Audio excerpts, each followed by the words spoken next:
You're taking 21 wives to Istanbul, Turkey for leadership training. Haba. For leadership training.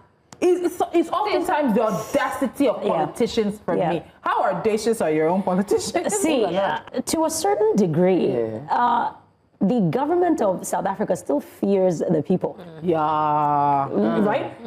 And I think this also comes into play based on how Nelson Mandela did certain things. So even if the government wants to do something, they cannot do it. How do you say in Nigeria? They cannot do it in our front. They can't do it with clear eyes. They cannot do it with full chest because we have the right to probe. We have the right, South Africans, even if you don't have the right, we will make noise. I mean, let's take into consideration Jacob Zuma, because he was the most controversial when it came to spending state money. Jacob Zuma was in he is in a polygamous marriage, and he's got many, many wives. But you are not about to use taxpayer money to go and educate your wife. You know what I'm trying to say? To come and give you advice. To come and give you advice. How to be. You were supposed to have made that decision when you wanted to marry her to say, is she here? Is it making sense for her to advise me, right?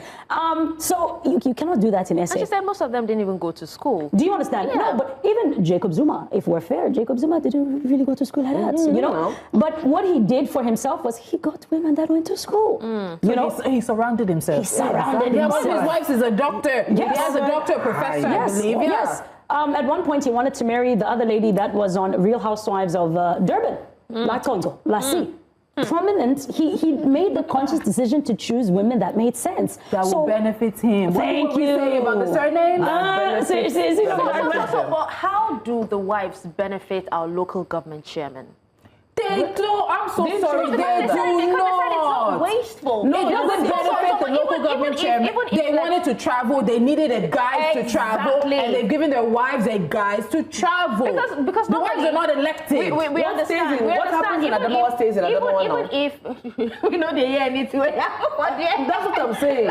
This is what it works for them. Why are we looking at? Because it's not working. Alternatives. You know, why not go to somewhere like Ghana? Not even Ghana. There's a school of political something discourse in Abuja. That's what bring the person. Policy in just it's easier to bring 2 people than to send 21 people and an entourage. See, Darshan, that conversation of why you have to take people outside to prove credibility is a different story altogether. It is. I am hoping I come back for us to talk about that one. But I think the argument that they made, to be fair, I'm not for it, but to be fair. I'm not for it. Just land. Is that what? Is that if they make an argument that says we want to get them credible, it makes sense because you want to iron sharpens iron. No, I don't. But I think the irony, before you scatter me,